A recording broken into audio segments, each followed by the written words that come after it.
Hello students, welcome to Step Up Academy. मेरा नाम है सुरभि तिवारी और मैं यहाँ पर आपको साइंस सब्जेक्ट पढ़ाती हूँ।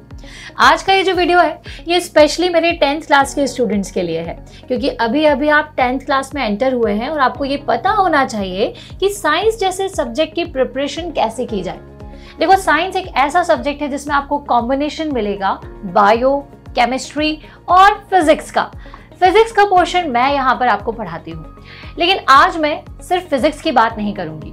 आज मैं ये बात करूंगी कि शुरुआत से ही, स्टार्टिंग से ही, डे 1 से आपको साइंस सब्जेक्ट को कैसे प्रिपेयर करना है। अच्छे से प्रिपरेशन करेंगे तो लास्ट टाइम एग्जाम टाइम में आपके लिए बहुत सारी चीजें बेनिफिशियल हो जाएंगी। तो चलिए स्टार्ट करते हैं टिप नंबर 1 से। ओके, तो ये चैप्टर आ रहा है, ये चैप्टर नहीं आने वाला है, इसमें इतने मार्क्स का आएगा।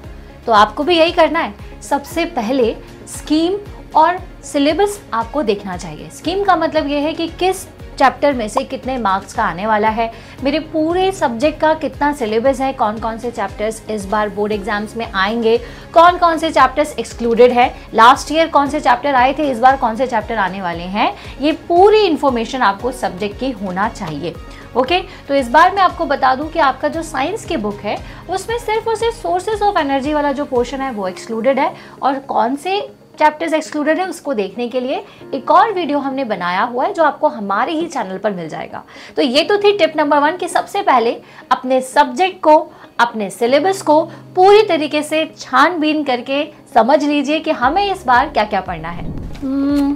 एनसीईआरटी की बुक फॉलो करूँ या दूसरी कोई बुक फॉलो करूँ यार, बोर्ड एग्जाम में ज़्यादा अच्छे नंबर कैसे आएंगे। तो आपका टिप नंबर 2 यही है कि आपको सही बुक को फॉलो करना है। एनसीईआरटी की बुक को सबसे पहले कवर कीजिए और उसके बाद जितनी भी आपके रेफरेंस बुक दी होती हैं, रेफरेंस बुक कैसे समझ में आएंगी, सीबीएसई पोर्टल पर जहां पर आपको सिलेबस नजर आता है वहीं नीचे रेफरेंस बुक दी होती हैं, तो उन रेफरेंस बुक को जरूर गो थ्रू कीजिए। और सबसे पहले तो आपको क्या करना है, एनसीईआरटी बुक को ही कंप्लीट करना है। ओके, और अब थर्ड नंबर की टिप ये है कि आपको शेड्यूल बनाना है। स्टडी शेड्यूल बना लीजिए। स्टडी शेड्यूल का मतलब ये होता है कि आपके पास टोटल 10 मंथ्स होते हैं। उन 10 मंथ्स में से 2 मंथ तो आपको एग्जाम देना होता है, बाकी के 8 महीने आपके पास बचते हैं।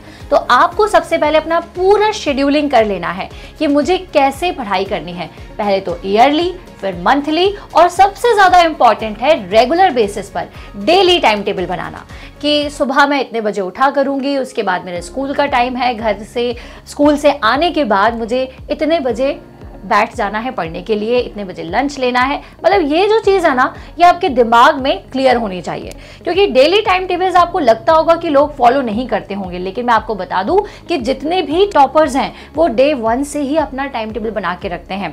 डेली टाइम टेबल अलग होता है, मंथली टाइम टेबल अलग होता है और ईयरली टाइम टेबल अलग होता है। डेली टाइम टेबल में वो रेगुलर बेसिस पर सुबह से लेकर के रात तक क्या क्या करने वाले हैं, ये सारी चीज़ें डेली टाइम टेबल में होती है। फिर उसके बाद अगर मैं बात करूं मंथली टाइम टेबल की, तो मंथली टाइम टेबल में उन्हें किस सब्जेक्ट में से कितने चैप्टर्स 1 महीने के अंदर पढ़ना है, 1 महीने के अंदर उन्हें कवर करना है, ये बात होती है। और ईयरली टाइम टेबल में ये बात होती है कि कितने कितने मंथ में मैं कितना % ऑफ मेरे सब्जेक्ट को कवर करने वाला हूं। तो आपको यही करना है, एक प्रॉपर शेड्यूल बनाना है।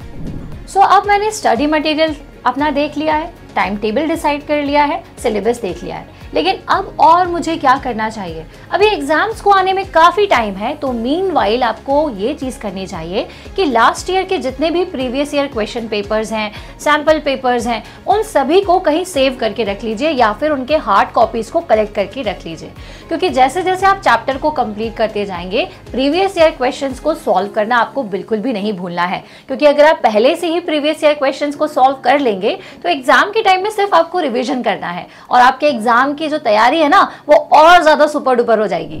फिजिक्स में कैसे पढ़ूं, बायोलॉजी में कैसे पढ़ूं और केमिस्ट्री की प्रिपरेशन कैसे की जाए। तो टिप नंबर 5 यही है कि सेक्शन वाइज प्रिपरेशन कैसे करें। अब सबसे पहले अगर मैं आपको बात करूं फिजिक्स की, तो फिजिक्स में लॉज, फॉर्मूलेज और न्यूमेरिकल्स, ये तीनों चीजें आपको बहुत अच्छे से पढ़नी है, क्योंकि फिजिक्स में यही है, सारी जगह आपको लॉज मिलेंगे, फॉर्मूलेज मिलेंगे और न्यूमेरिकल्स मिलेंगे। तो आपको करना यह है कि अपनी नोटबुक को 3 पार्ट्स में डिवाइड कर लीजिए, एक फिजिक्स के लिए, केमिस्ट्री के लिए और एक बायोलॉजी के लिए। तो जो फिजिक्स का चैप्टर आप पढ़ रहे हैं तो उसके बाद अलग से आप उसके जितने भी लॉज हैं, उसके जितने भी फॉर्मूलेज हैं उन्हें लिख लीजिए। ऐसा इसलिए करना है क्योंकि जब आप एग्जाम टाइम में लास्ट मिनट रिवीजन करेंगे तो वो सारे लॉज और फॉर्मूलेज एक बार में आप रिवाइज कर सकते हैं। सेकेंड आते हैं हम केमिस्ट्री पर। तो केमिस्ट्री में कार्बन एंड इट्स कंपाउंड के जितने भी इक्वेशंस हैं, जितने भी आपके केमिकल रिएक्शंस के फॉर्मूलेज हैं, ये आपको लिख के रखना है और उन्हें बार बार रिवाइज करना है। And third one is biology. तो बायोलॉजी के लिए क्या है, बायोलॉजी में देखिए सबसे ज़्यादा डायग्राम्स बायोलॉजी में होते हैं। तो सबसे पहले तो उन डायग्राम्स, उनकी लेबलिंग, हर एक पार्ट का क्या फंक्शन है और लास्ट में फ्लो चार्ट। अगर आपने फ्लो चार्ट पढ़ा हुआ है पूरी प्रोसेस का, किसी भी प्रोसेस का, जैसे मैं डाइजेशन की प्रोसेस की बात करूं कि कहाँ से फूड एंटर किया फिर कहाँ गया, ये पूरा फ्लो चार्ट जो है वो आपको प्रिपेयर करना है। तो कैसे करेंगे, मान लीजिए पहला चैप्टर पढ़ते हैं तो उसके बाद जो भी इंपॉर्टेंट डायग्राम्स हैं, जो भी फ्लो चार्ट है, ये आपको प्रिपेयर करना है बायोलॉजी के लिए। तो बच्चों यहाँ से मैंने आपको कुछ इंपॉर्टेंट टिप्स दी हैं, 5 इंपॉर्टेंट टिप्स, जिनको आपने अगर बहुत अच्छे से समझ लिया तो एग्जाम में ना बहुत अच्छे नंबरों से पास हो जाएंगे। पास क्या, बहुत अच्छा स्कोर करेंगे। तो इन 5 टिप्स को याद रखिए और अब फटाफट से हमारे स्टेप अप एकेडमी के साथ साइंस के अपने सब्जेक्ट की तैयारी को कर दीजिए शुरू आज से ही। तो हम मिलेंगे हमारे नेक्स्ट वीडियो में, जहां मैं आपको सब्जेक्टिव वीडियोस पढ़ाने वाली हूं। तब तक के लिए थैंक्स फॉर वॉचिंग।